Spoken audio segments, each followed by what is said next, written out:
I just click the start streaming button. That's a good idea.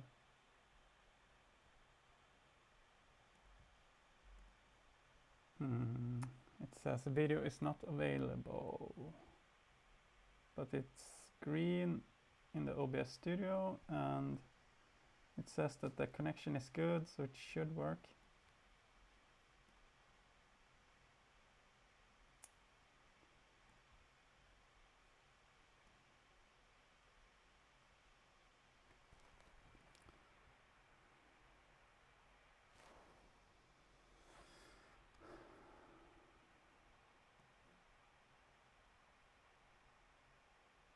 It says that it's 4 viewers, so I don't know. Yeah, someone just wrote that it works.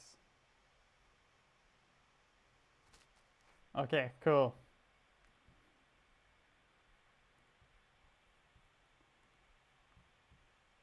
Oh yeah, cool. So there we go, and maybe if I'm doing this the right way, you will see some graphic now as well. Hopefully. It's a little bit delay, I can see on the YouTube channel.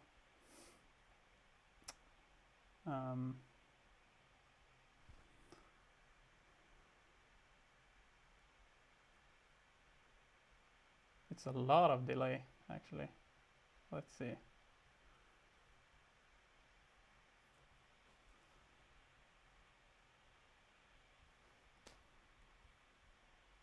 Yeah, let me know if there is something you can't hear, if there's audio problems or anything. Oh, now I can see the graphics, so everything seems to work. Great, so finally, so just to start off, this is Project Vayner, episode 62. This vlog is my documentation of my journey towards getting a job at Vayner Media in New York City. This is a live episode that I'm doing. I'm usually doing one live episode every month and inviting a new guest every time. So, and this time also I'm trying out the OBS Studio, the streaming program.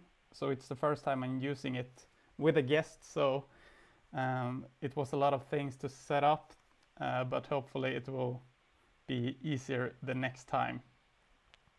So now I just need to see how to change the camera, because I have a split screen here. So if I do the transition now you should be able to see Dan as well.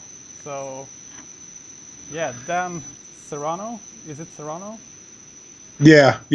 So nice to have you here, and welcome to the live. Thank you. I don't think you can see anything though. I can see you. Yeah, it's a little bit of delay, so maybe if I can change that. There we go.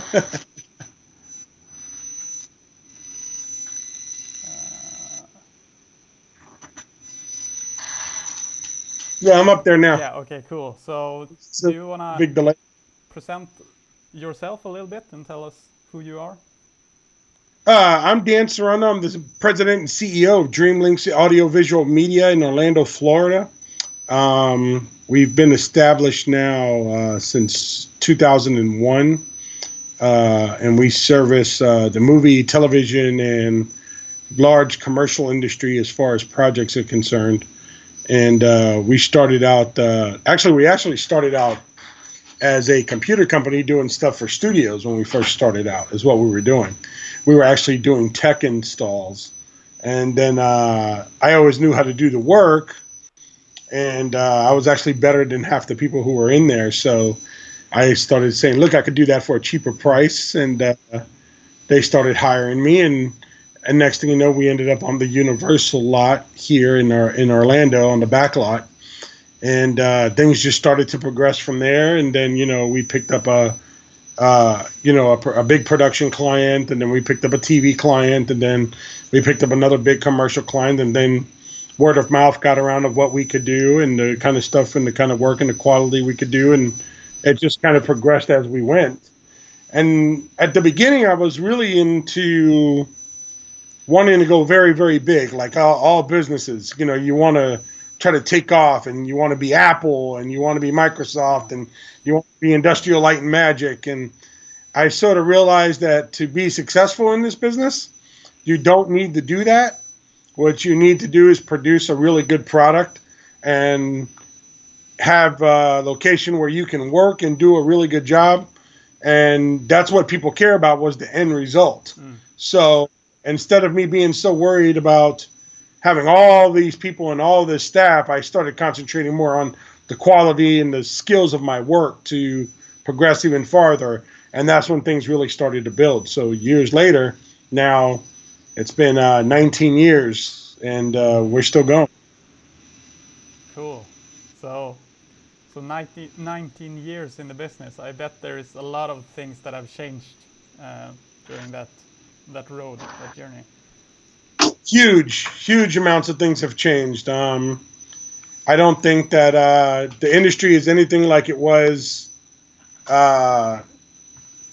even 10 years ago. 10 years ago, the industry was very different from now. It was so different that, you know, we didn't have a lot of resources that someone like you who's starting off at right now have. Okay? So, actually, let me grab my pad 1 second, and I put some notes down for you. Right.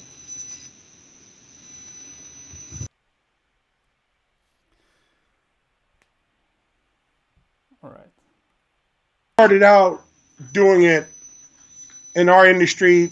There was no social media. You know, Facebook was really not a big thing at the time. You know, very few people knew it. A lot of college kids knew what Facebook was really before the general public did. Right. So we didn't have the resources to advertise ourselves or showcase ourselves. You know, back then there was websites were still very different. They weren't responsive. You know, and the only one who could afford to build a big website back then was, you know, a big company. You know, because a website would cost you $15,000 and $20,000. Right.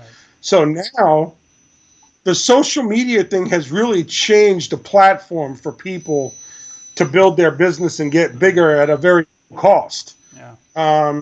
You know, there are social media models like Alexis Wren, who is, look at her, she's blown herself up. She has 12 million followers, and she is making money off of being on Instagram, literally. Yeah. People are paying her to wear their clothes and do whatever. That's not something that was available when we started. Yeah. So we had, our biggest thing was word of mouth. And I think that's probably something that you guys are losing right now, that you need to be very careful with. You know, the best kind of business that you can do is meeting a person face to face, live in public, and him being able to get a feel for you and you a feel for him. Yeah.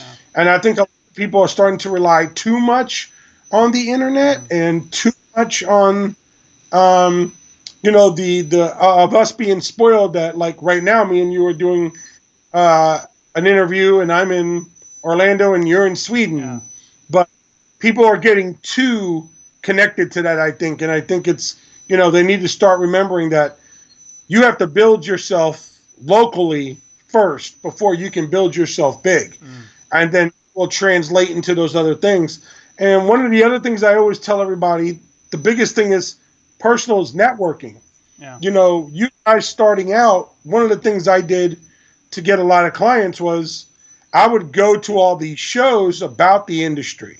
You know, I would go to places like NAB, IBC, which just ended, you know, Avid Connect, things like that. And with the tools you have now and that networking ability, you can grow exponentially if you do that correctly, you know, but you really do have to start getting down and sitting down with people, even if it's just talking to them and learning who they are, and them getting a feel for you.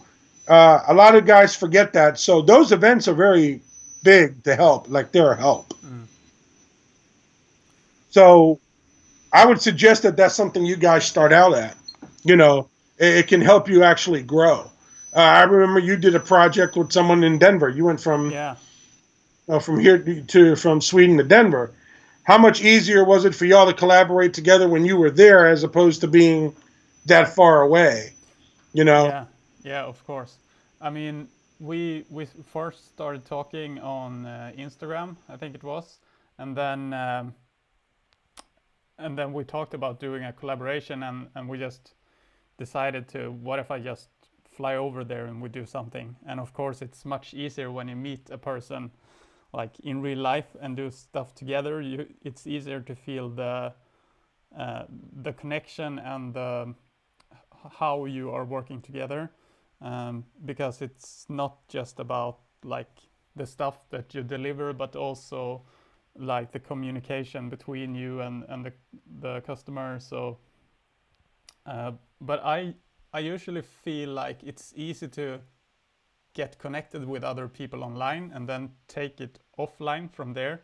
But of course, there's also beneficial to be on like public event and actually meeting people there, and then take it from offline to online and go the other direction as well.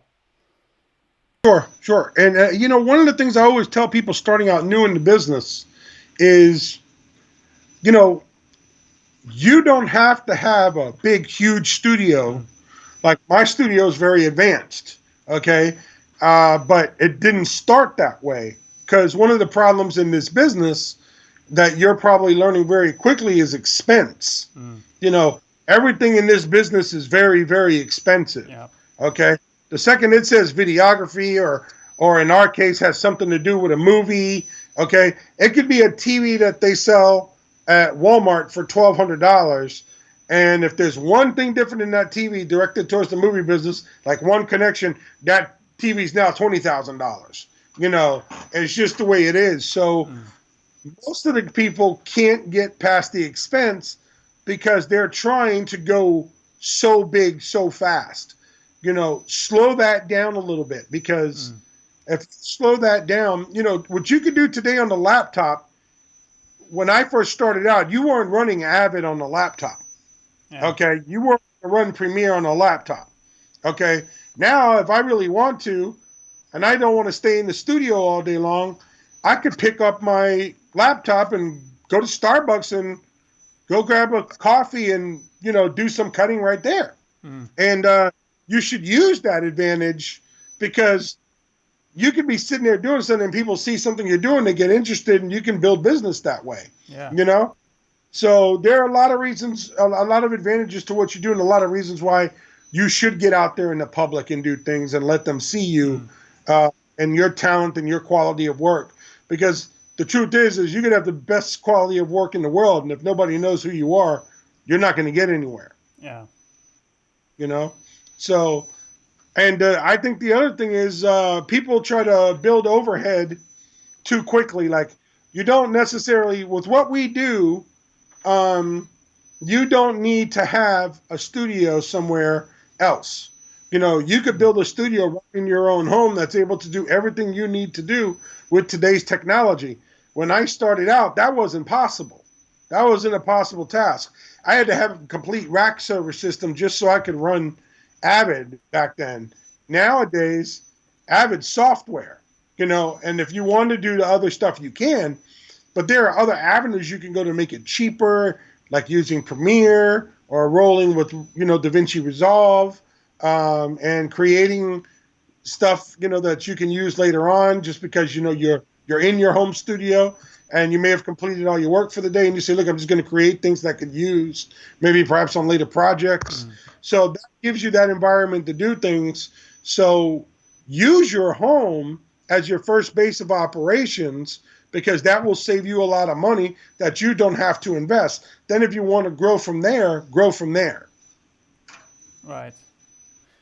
And I see, like, for me right now, I'm just starting out as a freelancer, and of course there's a lot of different ways to go and different things to focus on. And one thing that I'm trying to build up over time is to build some kind of passive income, and that's like really trendy to say right now, but I think one thing that a lot of people think about when they think passive income is that um, they want to get money without working. But for me, I actually see it like there's something that I can spend time on that I would do anyway, and and when I'm doing like consulting work, I can still get some money from it. So in my case, it could be like uploading stuff to a stock photo site, or it could be motion graphics templates. So like stuff that I would use anyway, because when I do that, when I film and animate, I can learn from that and develop, and still other people uh, can use those stuff, and when they are using it, it produces another source of income for me.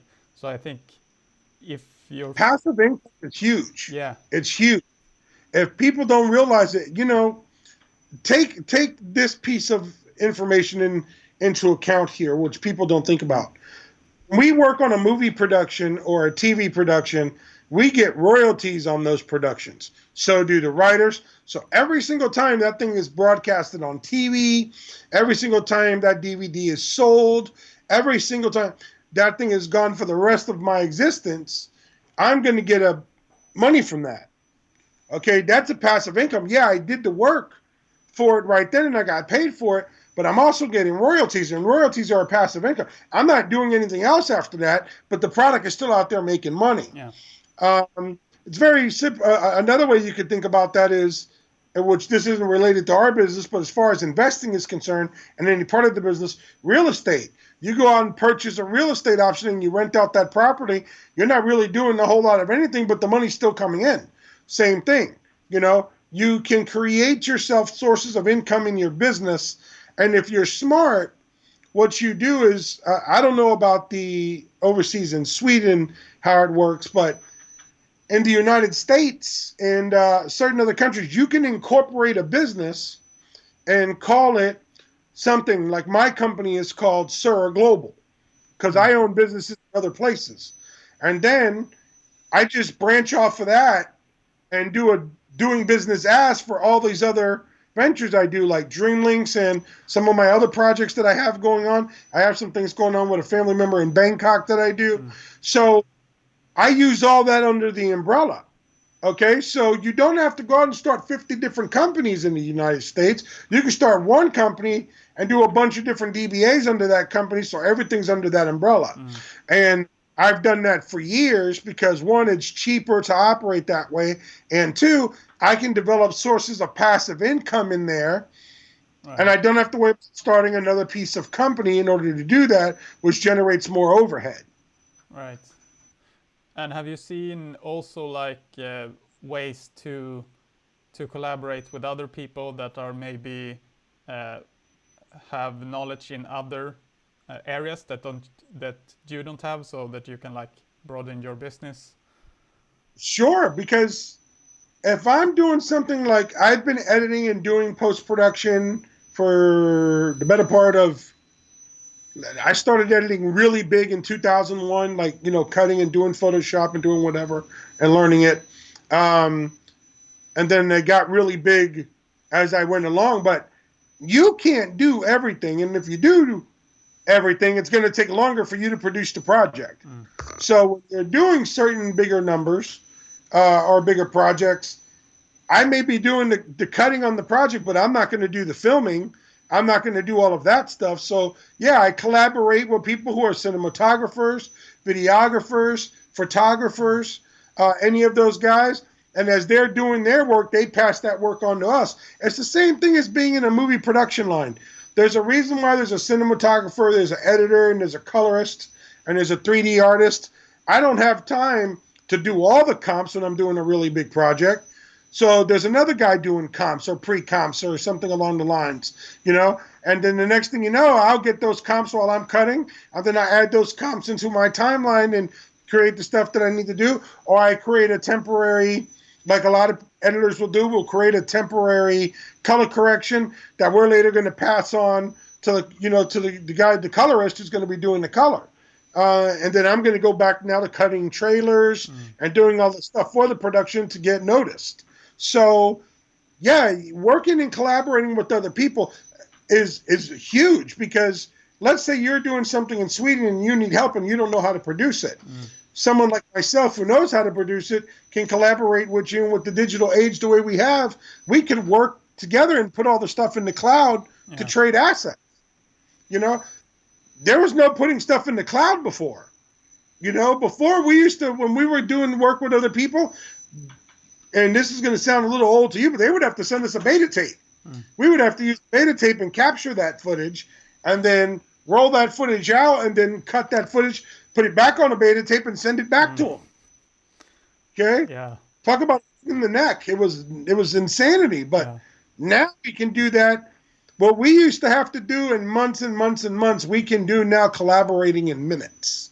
And it really is a benefit to the younger generation, because a lot of the guys who are going to be myself, I'm only 47, but I still got another 20 years or so to go if I really want to work or do more, you know. But a lot of the guys who started, Dennis Smearin from Industrial Light and Magic, you know, George Lucas himself, or Steven Spielberg, those sort of guys, they're aging out of the industry.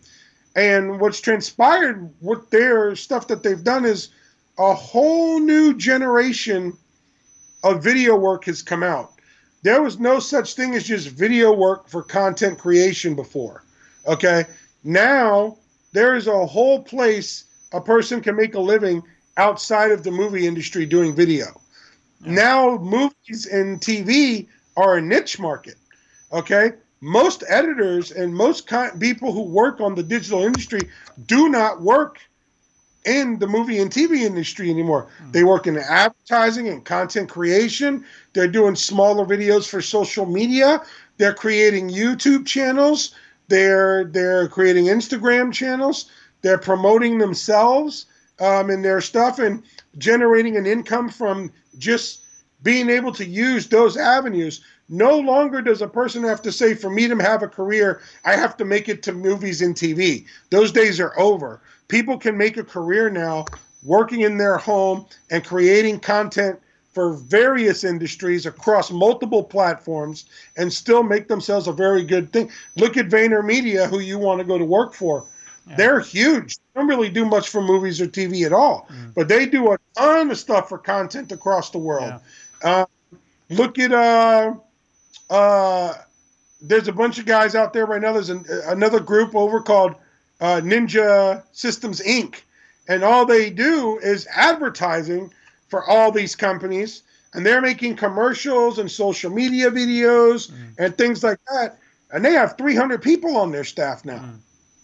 They're producing so much. So the days of having to target movies and TV and worried about collaboration in a local area are over. We now collaborate across the globe via the internet, via the cloud, and make a living doing that. Yeah. Yeah, and it's so available also. I mean, almost everyone has a phone in their pocket and they can just take it out and create stuff. And it's also like to share it native without using ads, you can reach a lot of people for free and on different platforms. And now there's also so many platforms that you can actually, depending on what you do, there is probably a platform for you. Like if it's video, if it's text, if it's audio, if it's short form content or long form. So there is like a lot of possibilities. So it's just to figure out what's best for you and how to use it in the best way, I think. Well, with content creation, like the kind of stuff you're doing, you could record this. You know, these phones are better than the cameras we used to have to use that were big enough to put on our shoulder in the day.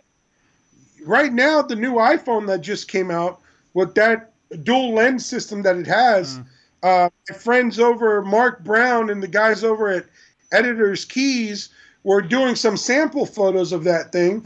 And the night shot looked as good as the day shot.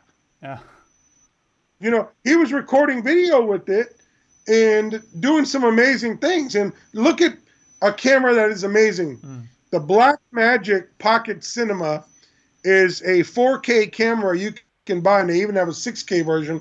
But you could get into a major camera for around $1,200. I've known guys who have actually used that camera and independent features and done such a good job with it that it looked like something you could release in the movie theater. Okay, so the technology that we have at our disposal now, even in our pocket, like you were saying, David, just these phones can enable us to create content on site at the spur of the moment with no idea that you were ever going to be able to create that content because you had no idea what was going to happen in that moment. Yeah.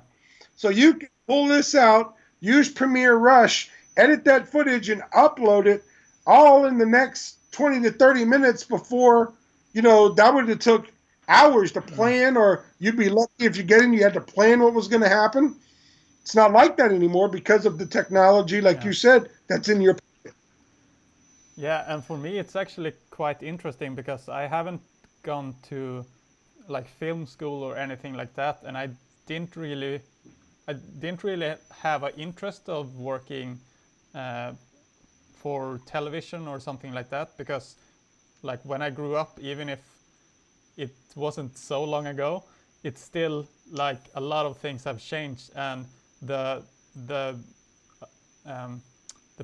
ability or the possibility to create stuff online is much bigger now. And I didn't see, like, for example, vlogging for another person like I'm doing, and like Gary Vee has a person vlogging for him. That wasn't something that people were doing just like 10 years ago, and I didn't see like, oh, that's actually something that I can work with and get paid for. So yeah, a lot of new job opportunities opens up with how it's developing also. Yeah, I think that you're going to see, technology is a double-edged sword in the business. Mm-hmm. People who don't know how to use technology, who are older, you're going to see them age out because they can't do it. They just can't get their head around the scope of the technology. Okay, people like myself, who I'm very good with technology, are going to continue to do it and grow. And if you don't, you're going to be in trouble, because this world is becoming a technical saying. You wouldn't have thought of doing a career in TV or whatnot, but look at what you're doing with editing and stuff now. You're creating a whole nother dimension, a whole nother income system for yourself that wouldn't have been available 10 years ago. Yeah. But it's available right now, and it's only going to grow. I mean, there are people out there who look at Premiere Gal. I mean, she's doing tens of thousands of subscribers on her stuff. She's doing her blog, and when she was at NAB this year, everybody was running over there to get a conversation with her or a picture or whatever, because she had gotten so much exposure from her blog, from her blogs online, her vlogs on YouTube or all that. So taking advantage of that is just huge. And if you do it the right way, where you use a multi-scope platform where you can actually produce on one thing and it kind of disperses it to all the social media you need, that's an even better idea, because then you're linking all that stuff in and you're saving yourself the time and effort of having to go to each one and do whatever it is you need to do there. When it first came out, that wasn't available. Now it is. But what you're saying, like creating that income through content creation, the way you're doing it, I think that content creation, one of the best things I think that people need to do with content creation is they should sell their personalities. Yeah. They don't. Some people try to get in front of the camera and be someone else. I think they should sell themselves, because when there's content creation, people look at the way you film it, the kind of things you do, how you do it during the day, what it is you do that makes it interesting for them. You're very good at recording things all day long. I'm terrible at that. I don't think in that mentality.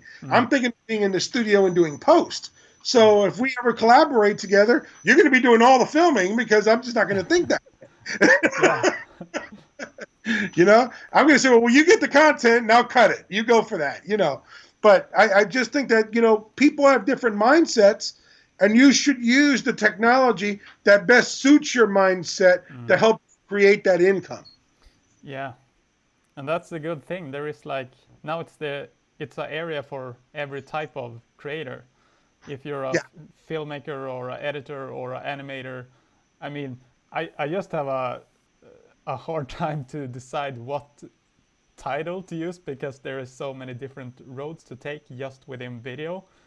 So that's why I just usually call it content creator because it kind of covers everything or a lot of different things in video. Well, But sure, because look at my card. If you look at my card when I first started, it said editor, compositor, yeah, colorist, trainer, designer, web design. By the time you got done, you had 43 things on there that I could do, from being in the industry so long. Finally, I just started saying I could do anything you need to do when it regards to video, and that sort of changed it. Because even if I'm doing motion graphics or After Effects, the other thing about a lot of that is a lot of the people that are going to hire you are hiring you because they don't even have any idea what the hell all that is. Okay? They're just going to see your content online and the end result of the content, and they're going to say, I really want to do what you're doing there in my business because it's going to help my business. So they don't care how you get there as long as you get them what you want. So when you use the words content creator, people will look at it like, oh, he's building stuff, for the web or for the and video is huge right now. yeah, Video is enormous. Unlike years ago where it was websites. That's really, you need a website for your business and you need a professional looking site because that's more like a business card where people go check you out. But you can produce so much stuff on digital social media and on different platforms now that I actually get more business a lot of times on social media than I do from people going to my website. yeah, that's pretty cool. That's also something that I've noticed for myself. I was almost a little bit surprised because just like 2 months in, I think there's been like 7 or 8 people that has contacted me just because that I've been creating stuff online like weekly for a year. So like people from LinkedIn or Instagram like wanting to meet up or are interested in some service or something. And yeah, I think that there's just so much opportunities on the different platforms. And I wanted to also go back to what we talked about earlier with like collaborating with other people. There is I read somewhere that is like a way of thinking how to grow your business and how to figure out what to focus on. And there was like 4 different things that you should think about with every task that you do. Like, is it something that I could automate, or is it something that I could streamline? Could I outsource it, or should I remove it? So like going through all those 4 things and ask like, what should I do with this thing? Do I need help with this? Can I do it in a more productive way, or should I actually prioritize other things? Well, collaboration has, in my opinion, it has 2 different focuses on it. One of them is quality of the collaboration you can do. The other thing is the cost of the collaboration. Okay? Because obviously if there's more people in the mix, more people have to get paid. You need a bigger budget. Okay? Right. So a lot of what you're doing is going to depend on what the client can afford. Okay? And then, so if you're doing content creation with a client and he's like, I've got $1,000 to put some videos together. That's not a lot of money to put some videos together. Okay?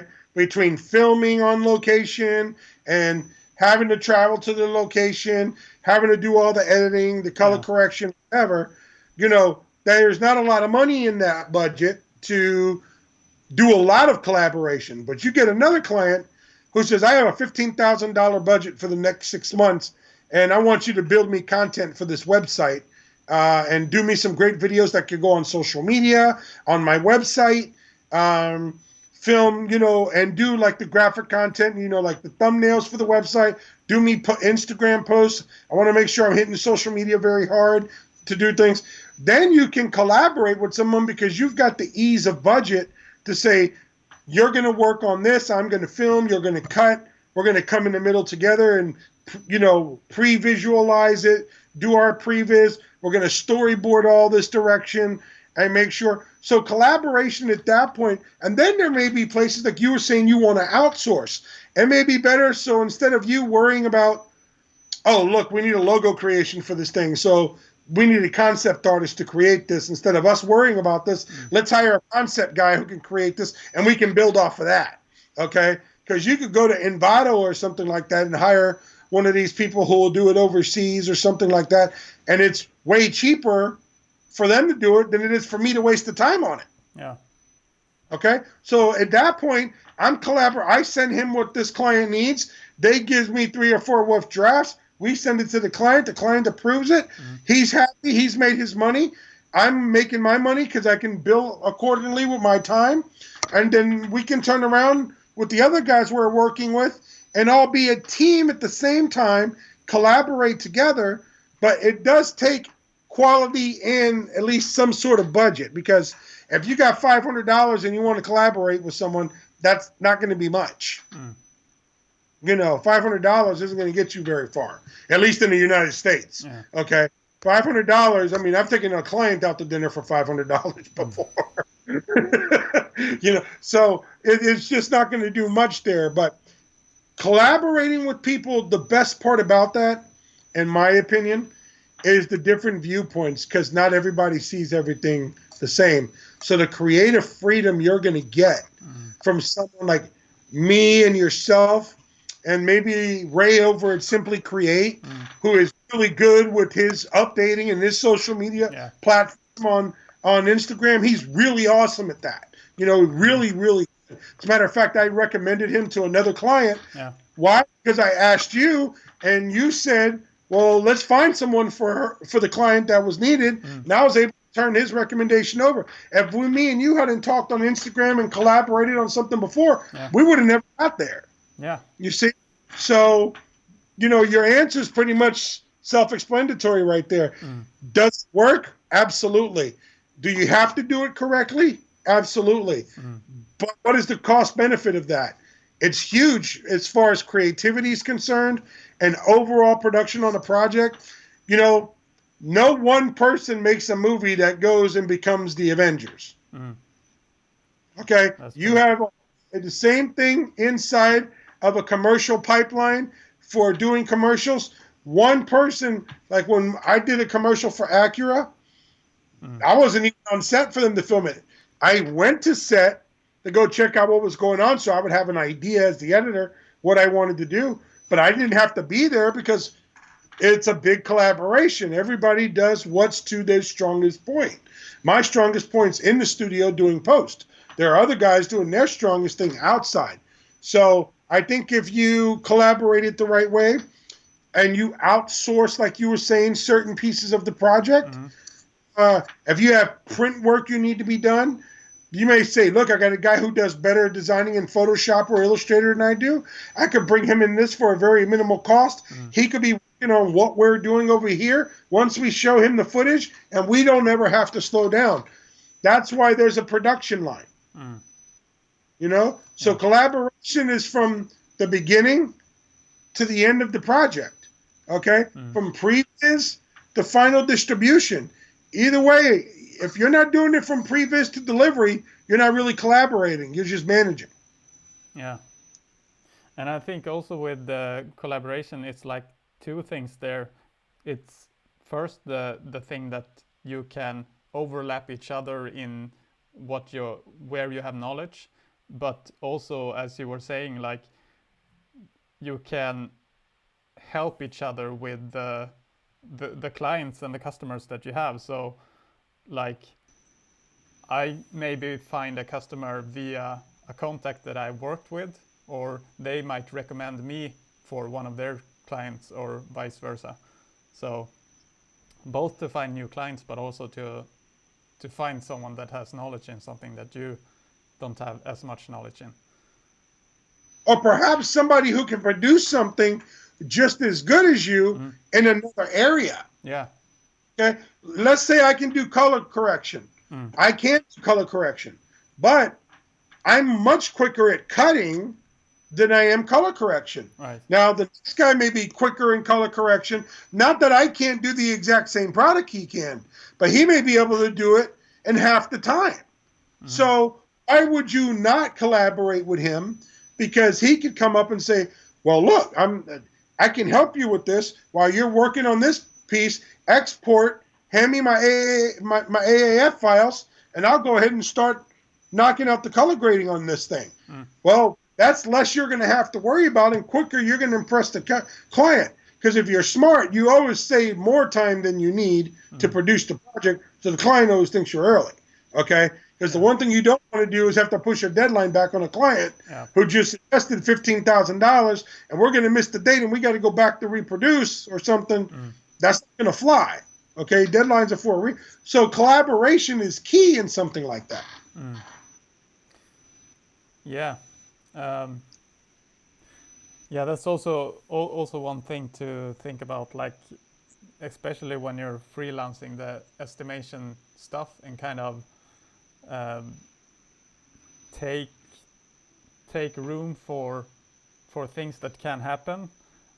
There's not always going to be like, even if I know that something takes 15 hours, it might take 20 hours because something happens, like the program might crash or something, or a problem occurs along the way. So, hey, in Florida, where we're at, during certain times of years, we need to take into account if hurricanes come. Yeah.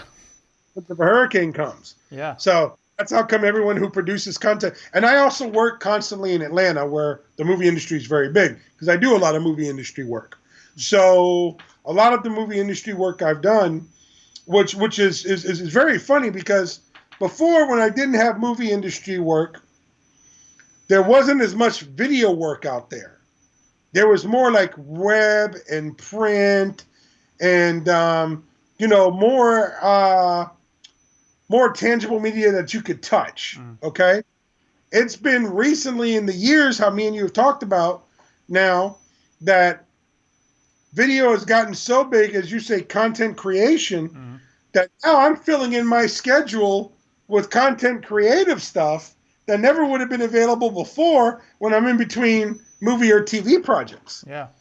So I just had a client call me the other day, and he said to me, Dan, I don't know what you could do, but I'd love for you to come and he owns a woodworking company, and come film what we're doing.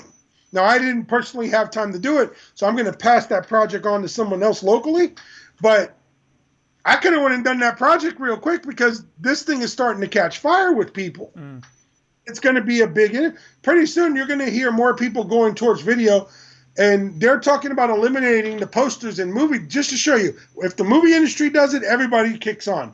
They're talking about removing posters in the movie industry and turning those, because you could do a 1920 by 1080 and throw it up there, and you can make it an animated poster pretty much. Right.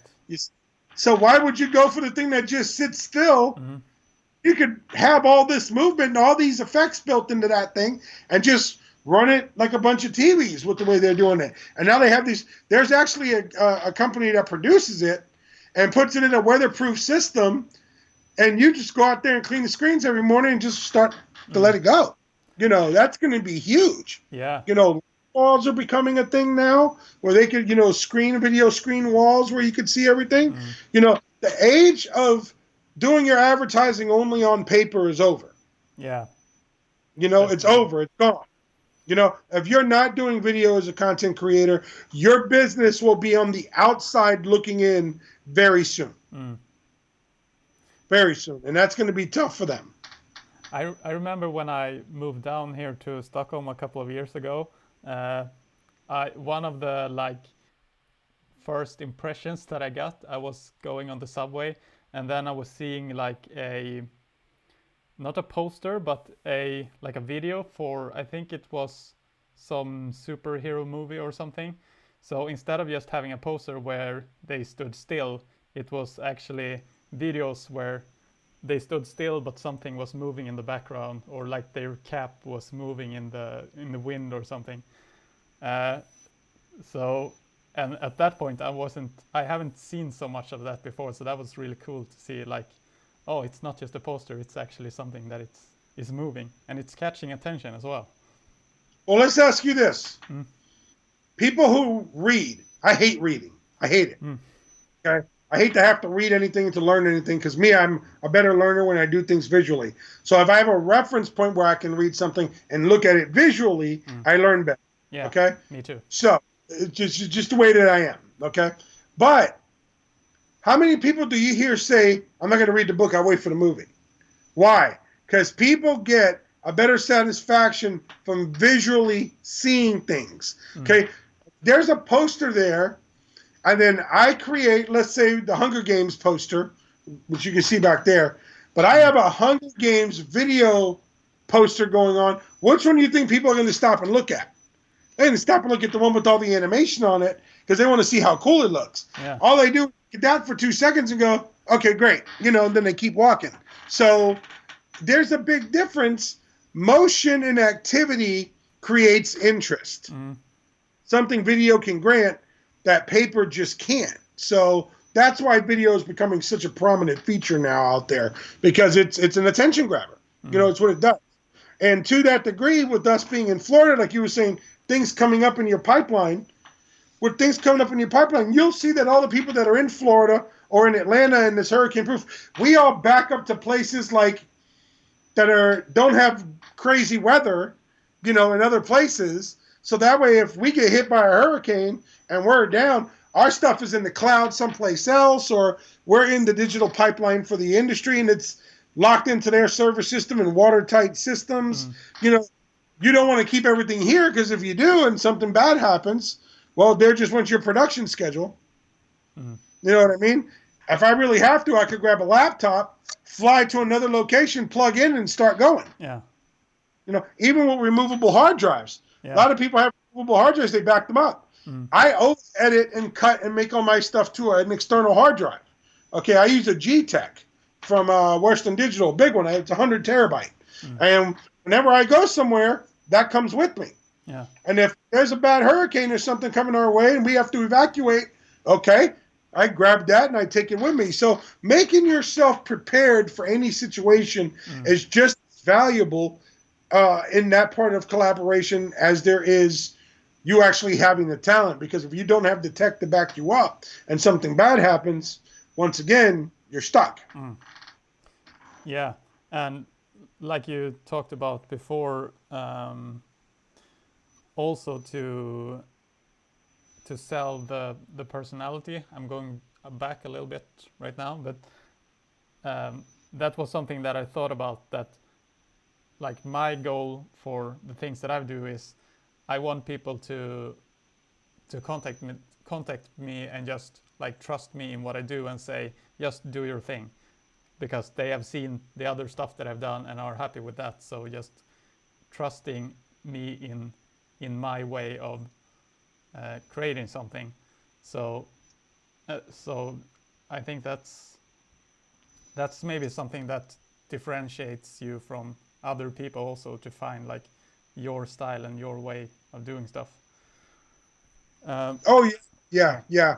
I've had people who, when I do a design or a video, they see my designs, and since I've been doing it so long, a lot of my designs will look like a movie poster or whatever, and they turn around and go, I'm going to hire the guy who did that, right?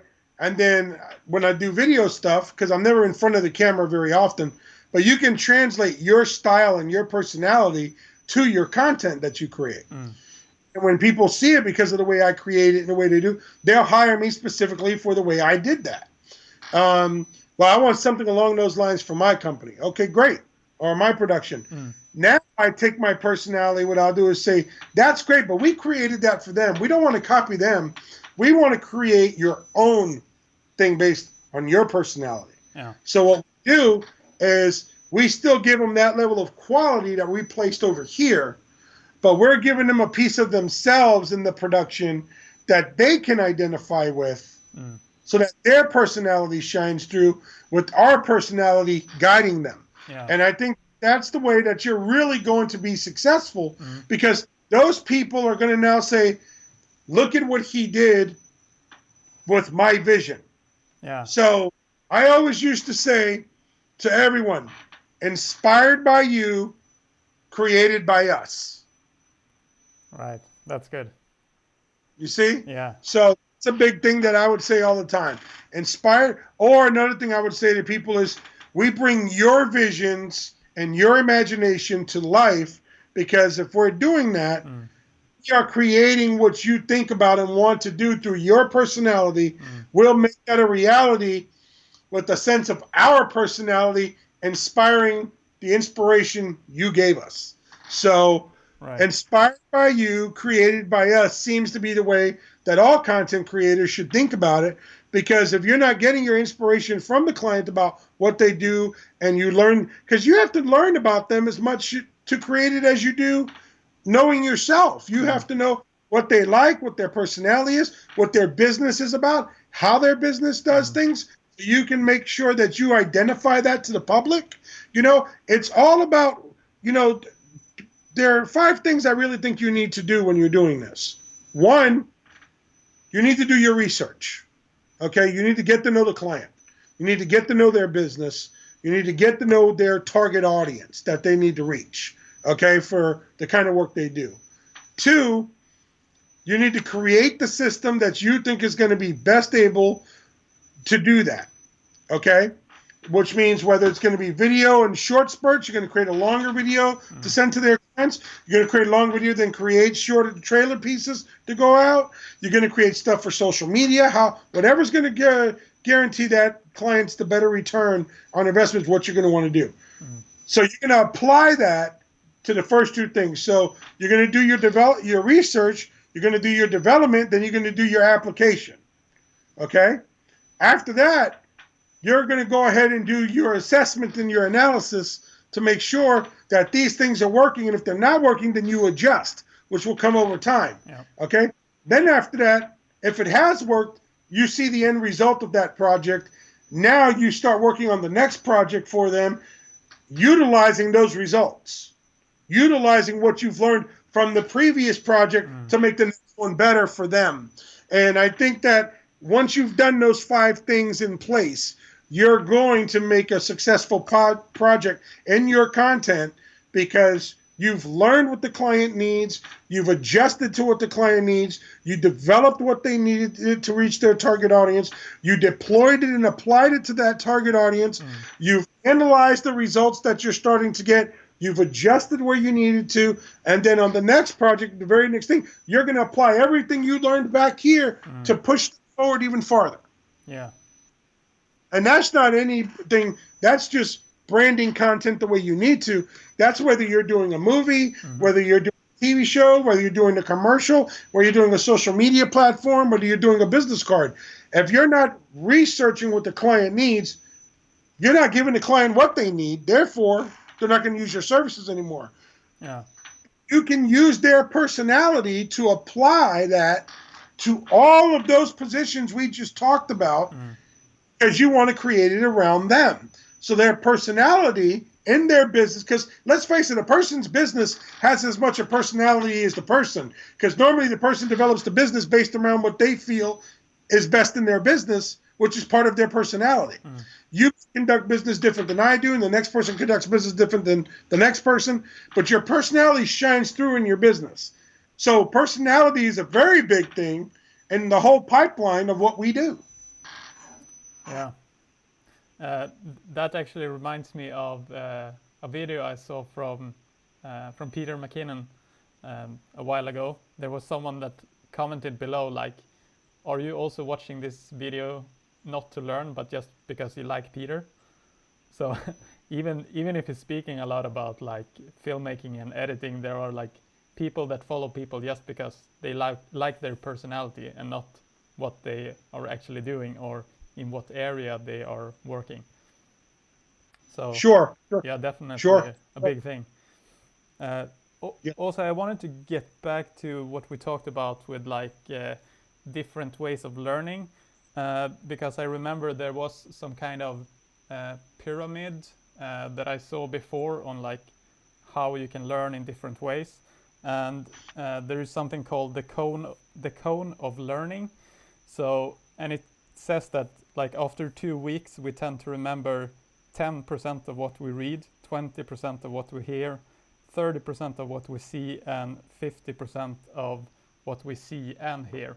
And then it goes down to like 70% of what you say and 90% of what you say and do. So it just confirms what we talked about, to like both collaborate with other people and discuss about ideas and get input, and also to see stuff and read about it, not just like watch a image, but actually see a video or hear something, take it in like with audio. So just think about the different ways of consuming something and to repeat it to actually learn. That's something I have started using more when I'm reading books, for example, because I feel like I forget pretty quickly the stuff that I read. So I try to, like, when I read a chapter, I try to summarize it and post it as an Instagram story and talk about it, because then I summarize it and I think about it and I talk about it. So it's like repetition for myself to remember as much as possible instead of just reading and forgetting. Yeah, it's true. Like when I wish when I was younger, if I wish I could turn back the clock and keep all the things that you younger people have right now, because I'd be a billionaire, okay, in about 10 years. Yeah. Because I was already creating content when I was younger, and I didn't have the resources to push that content out because it was so expensive. I learned through the pyramid, like you're talking about, from seeing other people do things. Yeah. I watched other people who were professionals. I watched videos of people that were, now the video market is huge with video instruction. Back then, you had to go to a classroom to get that sort of thing. It wasn't, YouTube wasn't there.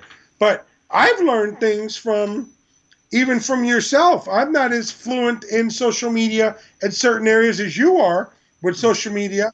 And you've told me things about social media that I didn't even know I could do on a social media platform. Right. Okay.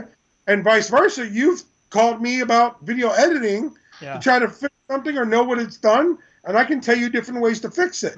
So back to where not only is that pyramid very big, but look at what we were talking about before with the collaboration. Going back to that. Yeah. We used each other's knowledge when we needed to build the things that we needed for the client. So once again, that collaboration was part of that pyramid of learning, because you were able to see or hear from someone more experienced and learn what to do and learn fire. How much easier was it when I made the video for you that talked about different things you could do in business, and I showed you my studio inside the room so you could learn to format your room differently to make it easier for you. Yeah. Okay.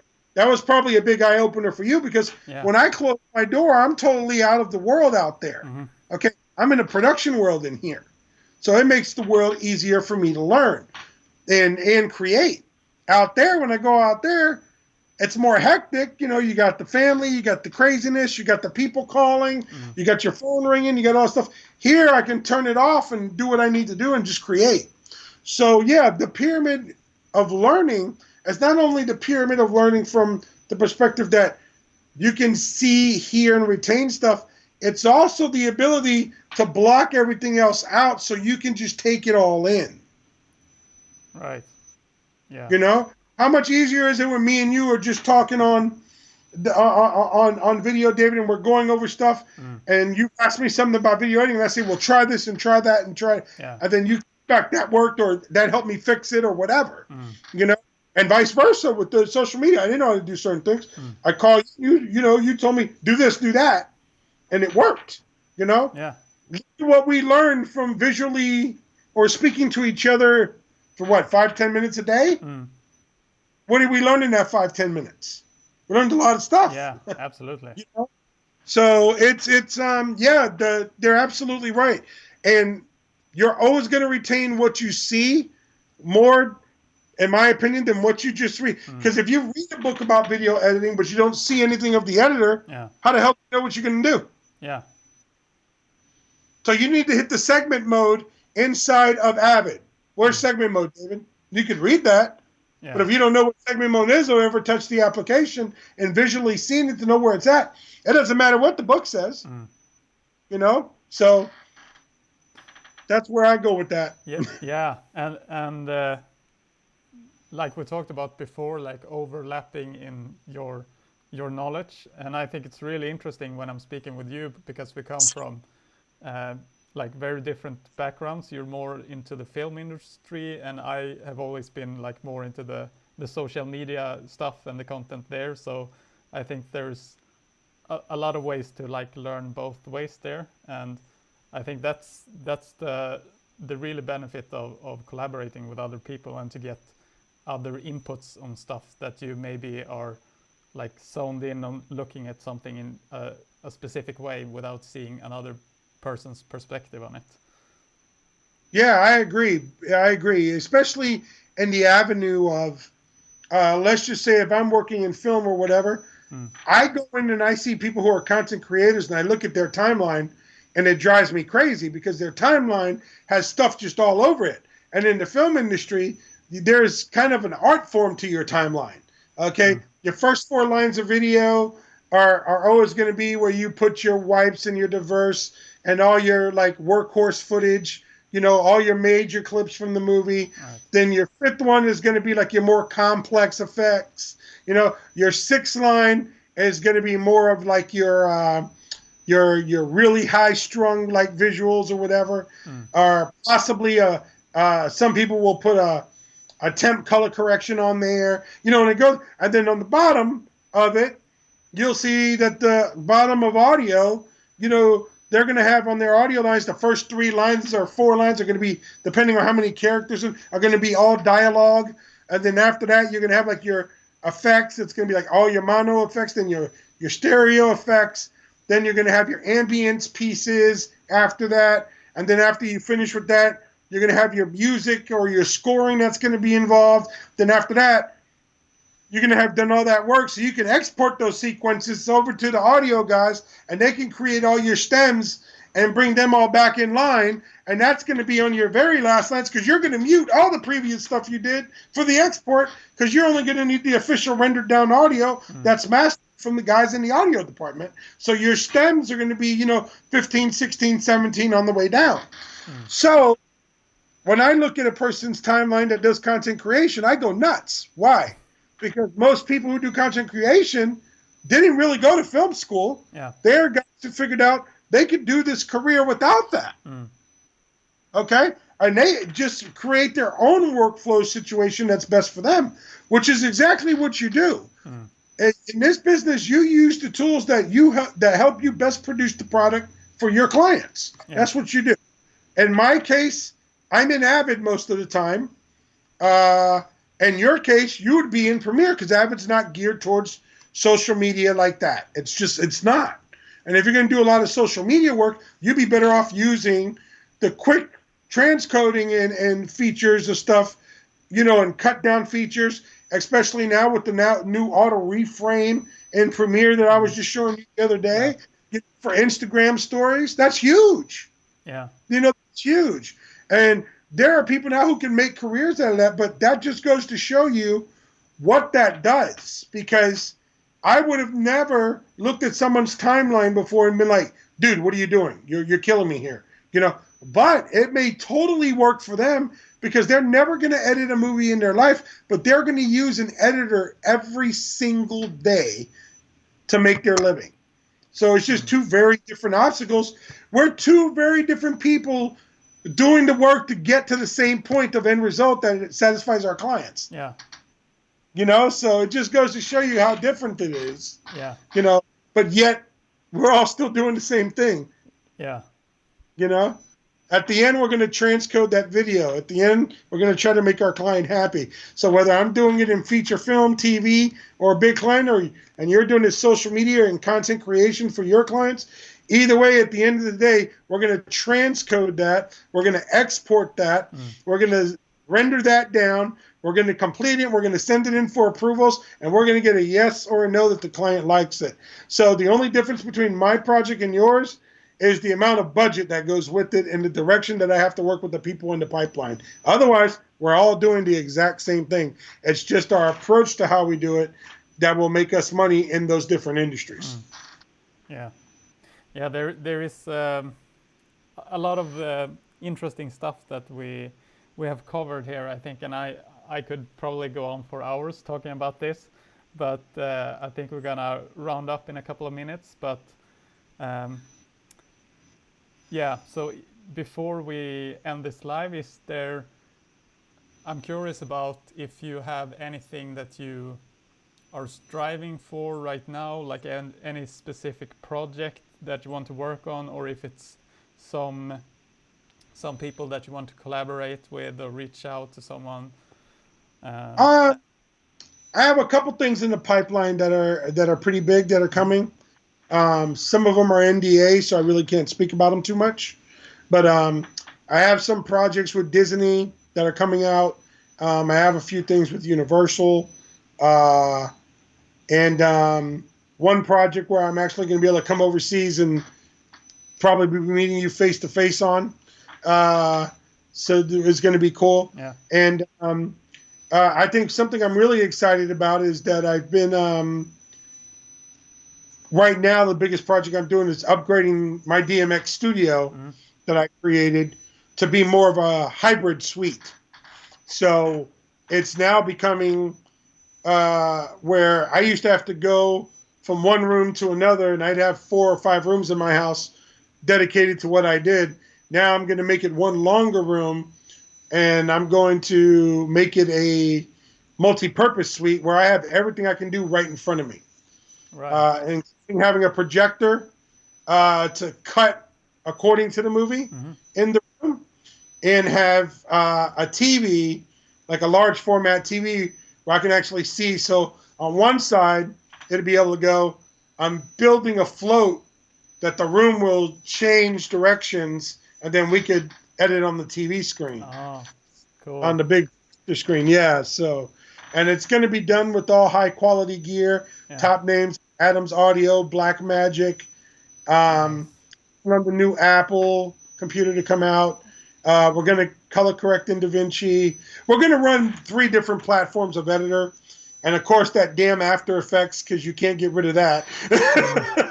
You know, so After Effects and Fusion. But it's going to be cool. It's going to be about a $150,000 project that we're working on right now. So I'm super excited about that. Yeah.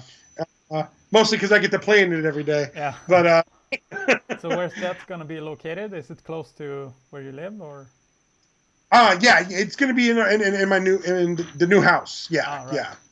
Yeah. So we're building separate from the house, so I could have it right there, you know, in the back. But it's going to be really cool. Yeah, it's going to be really neat. I'm looking forward to see the result. Yeah, well, we're going to have 7.1 audio. We're going to be able to go all the way up to 7.1. All of our monitors will be Dolby Vision. Even the new monitors that we're getting to work on are going to be Dolby Vision. We're bypassing the Apple monitors, the new HDR, they call them ADR, like the more advanced ones. We're bypassing those because they don't do the Dolby Vision standard.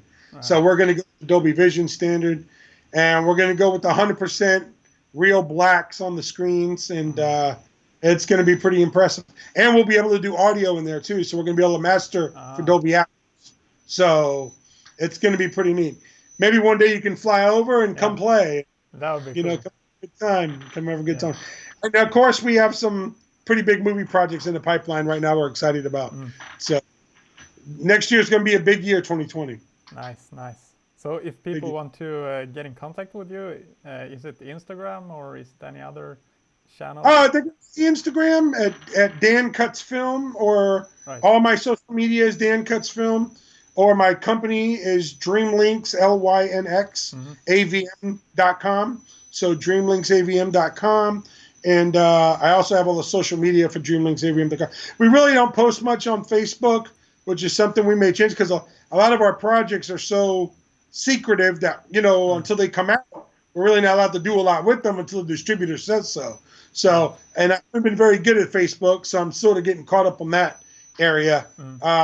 But yes, Instagram and our website is probably the best way to go. All right, cool. I will put all the links in the description below after this live, so you can find Dan there. So yeah, with that said, thank you so much for joining this live. This was really interesting to discuss about this and to hear your opinions. Well, thank you so much for having me. No worries. Okay. Have a great day, David. Take care. We'll talk again soon. You too. Bye. Bye, buddy.